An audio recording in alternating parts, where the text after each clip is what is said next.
Hello friends, welcome to home food recipes. આજે આપણે ગરમીઓ માટે વરિયાળીનું સિરપ બનાવશું, જેથી જ્યારે પણ તમારું મન કરે તમે એ સિરપમાંથી ઇઝીલી શરબત બનાવીને પી શકો છો। એને બનાવવું ખૂબ જ ઇઝી છે, તો એ માટેની સામગ્રી જોઈ લઈએ। તો વરિયાળીનું સિરપ બનાવવા માટે મેં અહીં 1 કપ જેટલી વરિયાળી લીધી છે અને આપણે સિઝનની જે ફ્રેશ વરિયાળી આવે છે એ જ લેવાની છે। એનાથી સિરપનો ટેસ્ટ ખૂબ જ સરસ આવશે। 7 થી 8 મહિના જૂની વરિયાળીનો યુઝ બિલકુલ નથી કરવાનો અને વરિયાળીનો કલર એકદમ ગ્રીન હશે એ જ એની ઓળખાણ છે કે નવી વરિયાળી છે। તો આ 1 કપ જેટલી છે। તો આપણે આ વરિયાળીને 3 થી 4 કલાક પહેલાં પાણીમાં પલાળવી પડશે। તો મેં આને પહેલેથી જ ઇલાયચીની સાથે પલાળીને રાખી છે।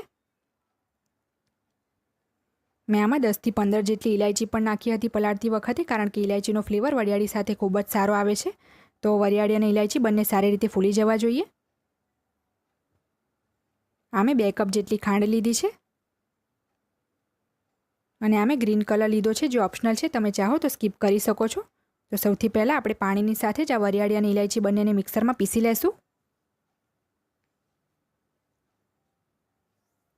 મેં એક મિક્સરનો જગ લઈ લીધો છે, એમાં આપણે આ નાખી દઈશું। મેં ટોટલ 2 કપ જેટલું પાણી યુઝ કર્યું હતું એને પલાળવા માટે। તો એ પાણીની સાથે જ આપણે એને પીસી લેવાનું છે। આપણે એને એકદમ બારીક પીસવાનું છે, સહેજ પણ ગગરું ના રહેવું જોઈએ।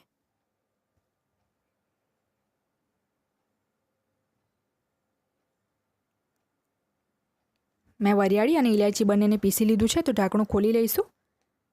એકદમ બારીક પીસવાનું છે, નહીંતર એમાંથી રસ નીકળવામાં પ્રોબ્લેમ થશે।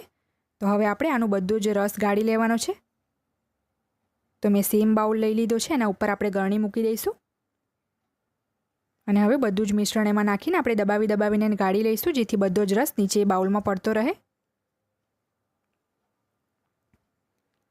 તમે ચાહો તો કપડાથી દબાવીને પણ રસ કાઢી શકો છો। તો જો આ બધો જ રસ નીચે પડે છે, તો આવી રીતે દબાવીને બધો જ રસ હું ગાળી લઈશ। તો તમે જોઈ શકો છો બધો જ રસ મેં ગાળી લીધો છે દબાવીને, અને અડધો કપ જેટલું પાણી મિક્સ કરીને મેં ફરીથી પણ એને દબાવીને ગાળી લીધું હતું। તો તમે જોઈ શકો છો આ કેટલું ડ્રાય છે, સહેજ પણ રસ એમાં નથી રહ્યો। તો હવે આપણે આમાંથી સિરપ બનાવશું। સિરપ બનાવવા માટે મેં એક પેન ગરમ કરવા મૂકી દીધું છે, એમાં સૌથી પહેલાં ખાંડ નાખશું। ગેસની ફ્લેમ મેં મીડિયમ રાખી છે। હવે આપણે જે રસ બનાવ્યો હતો એ આમાં નાખી દઈશું। પાણી એડ કરવાની જરૂર નથી આમાં। તો હવે આપણે આને સારી રીતે મિક્સ કરીને ખાંડ ઓગળે ત્યાં સુધી મીડિયમ ફ્લેમ પર કૂક કરીશું।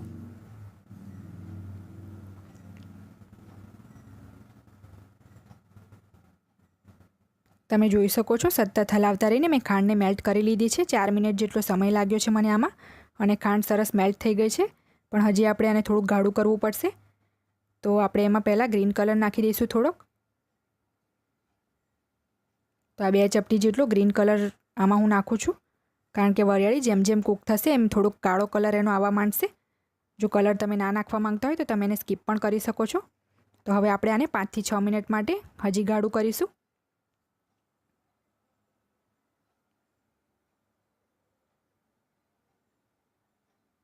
પાંચ મિનિટ પછી તમે જોઈ શકો છો કે એની ઉપર થોડાક આવી રીતના ફીણ આવવા માંડ્યું છે।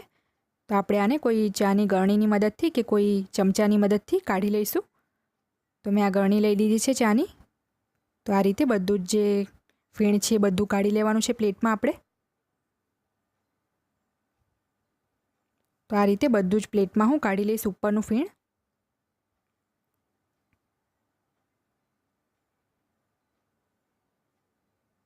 તો મેં બધું જ ઉપરથી ફીણ કાઢી લીધું છે। હવે આપણે આને ફેંકી દઈશું। તો હજી આપણે આને 2 થી 3 મિનિટ માટે વધુ ગાળી કરવું પડશે। ગેસની ફ્લેમ મેં મીડિયમ જ રાખી છે। જે લાસ્ટ ડ્રોપ પડે સિરપનો એ તારના રૂપમાં પડવો જોઈએ। હજી આ ખૂબ જ પતલું છે, તો 3 મિનિટ પછી આપણે એને ઠંડુ કરી લઈશું। ઠંડુ થાય પછી વધારે ગાઢું થશે। તો તમે જોઈ શકો છો આપણું સિરપ ઠંડુ થઈ ગયું છે। 3 મિનિટ કૂક કરીને મેં એને ઠંડુ કરી લીધું છે। તો હવે આપણે આમાંથી શરબત બનાવશું। તો આ સિરપને મેં એક બાઉલમાં કાઢી લીધું છે, અને આ ગ્લાસ પર પણ મેં 2 થી 3 ટેબલ સ્પૂન જેટલું સિરપ નાખી દીધું છે। તો હવે આપણે આમાં બરફના ટુકડા નાખશું। 2 બરફના ટુકડા નાખું છું હું, અને હવે આમાં ઠંડુ પાણી નાખીને એને સારી રીતે મિક્સ કરી લઈશું। તો જુઓ આપણું ઠંડુ વરિયાળીનું શરબત રેડી થઈ ગયું છે। તમે પણ આ ગરમીઓમાં ચોક્કસથી તમારા ઘરે આને બનાવીને પીવો। હું આમાં લીંબુનો રસ કે લીંબુના ફૂલ નથી નાખતી, કારણ કે આ સિરપ બહાર જ પૂરા 2-3 મહિના સુધી તમે સ્ટોર કરી શકો છો। પણ જો તમે એને ફ્રીજમાં મૂકવા માંગો તો એમાં સુગર ક્રિસ્ટલ આવી જશે ઠંડા થયા પછી। તમે એમાં અડધા ચમચી લીંબુનો રસ નાખી દો. તો જો તમને મારી આ રેસીપી પસંદ આવે તો મારી ચેનલને લાઇક, શેર અને સબસ્ક્રાઇબ કરવાનું બિલકુલ ના ભૂલશો. સબસ્ક્રાઇબ બટનની બાજુમાં જે બેલ આઇકન છે એને પણ ક્લિક કરો, જેથી તમને મારા દરેક વિડીયોની નોટિફિકેશન મળતી રહે. જો તમારે મારો આ વિડીયો હિન્દીમાં જોવો હોય તો એની લિંક મેં ડિસ્ક્રિપ્શન બોક્સમાં આપી દીધી છે. તો મળીએ નેક્સ્ટ વિડીયોમાં. ત્યાં સુધી આવજો.